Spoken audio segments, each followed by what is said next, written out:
Okay, let's take a look at lesson 71 on page number 434. 434. Example number 1 says, when Sean finished page 51, he was 3/8 of the way through his book. His book had how many pages, okay?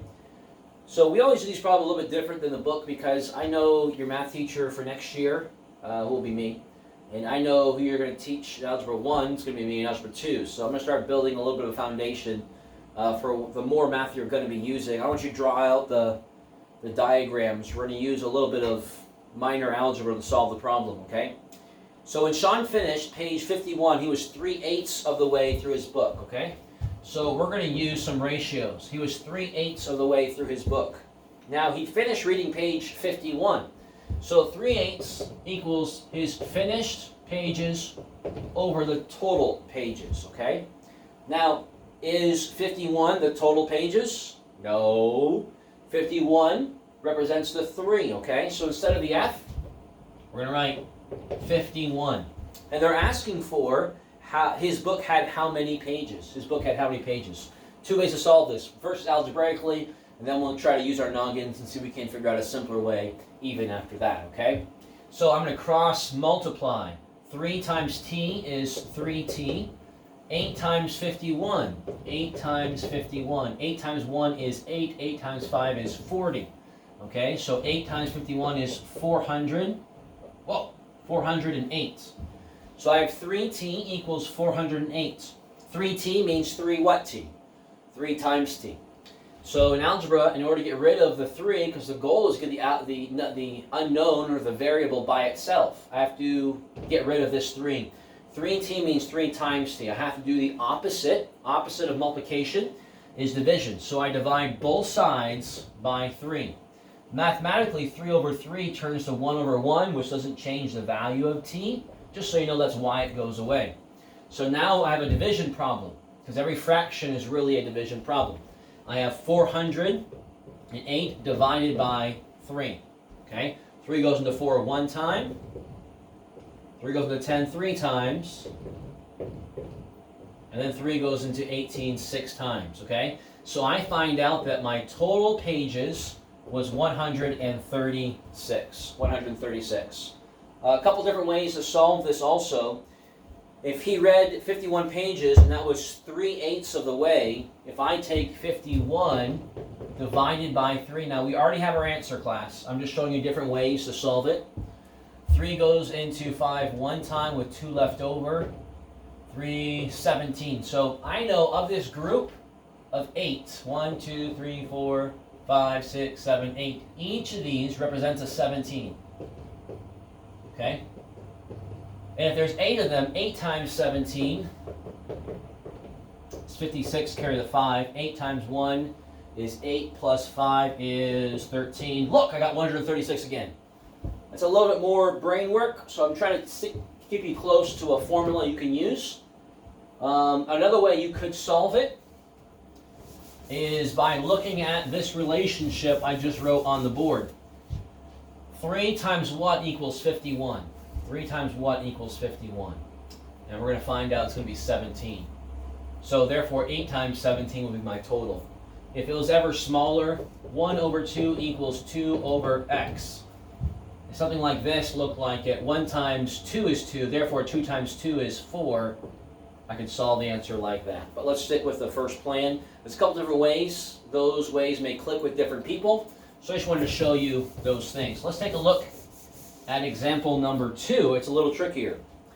Example 2 says, as Sandra went from room to room, she found that 3/5 of the lights were on.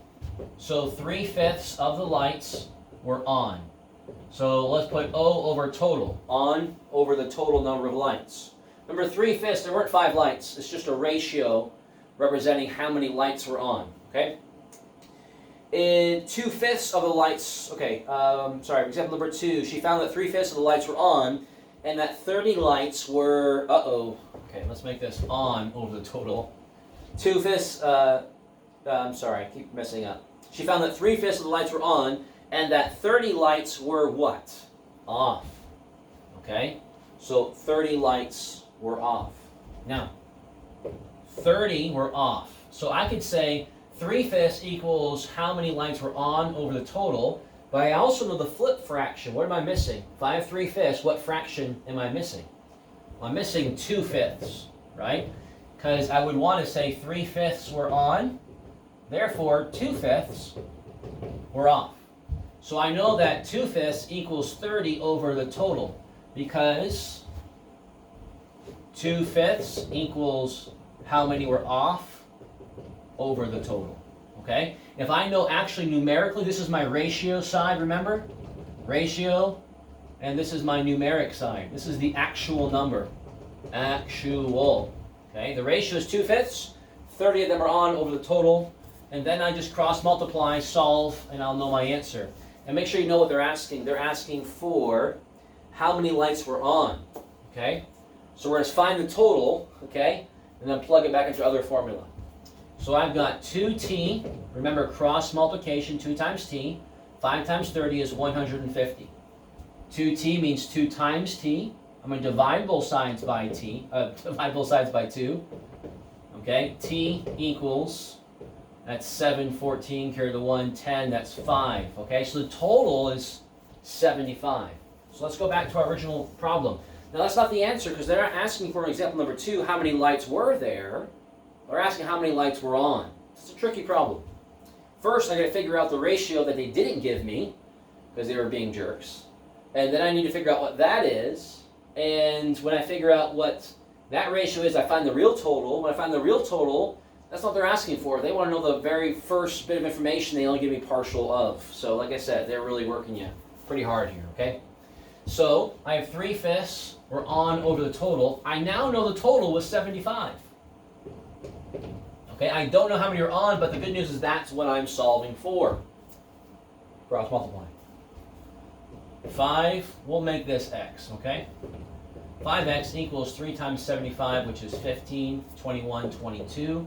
Divide both sides by 5. X equals, let's see, 225 divided by 4. No, divided by 5 is 4. 20 is 45. 45 lights were on. Perhaps a quicker way to solve for it, if I know that 30 lights were on, and there were 70 lights total, I could have done 75 minus 30 and gotten 45.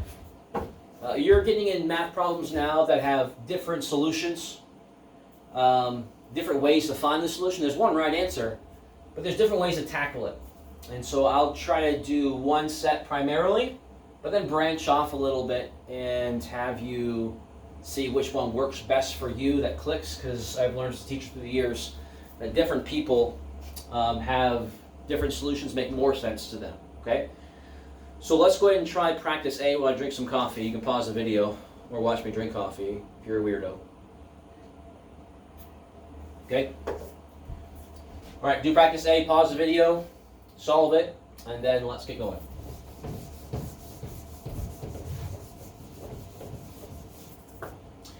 Okay, practice A. Let's see here. 3/5 of the students in the class are boys.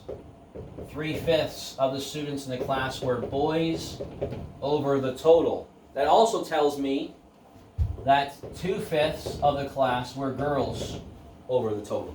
Okay? If there are 15 boys in the class, how many students are there in all? Okay, they're looking for the total, and we're working for boys. Remember, this is the ratio side. This is the actual side. That's how many actually are there. This is the ratio. There are not 5 total kids. There's not 3 boys.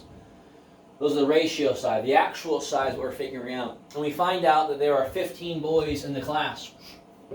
15 boys. Cross multiply. Okay, so I've got 3t equals 5 times 15. Then I'm going to divide both sides by 3. Okay? So 5 times 15 was 25, clear the 2, 5 times 1, 75. Okay, so now I've got t equals 75 over 3.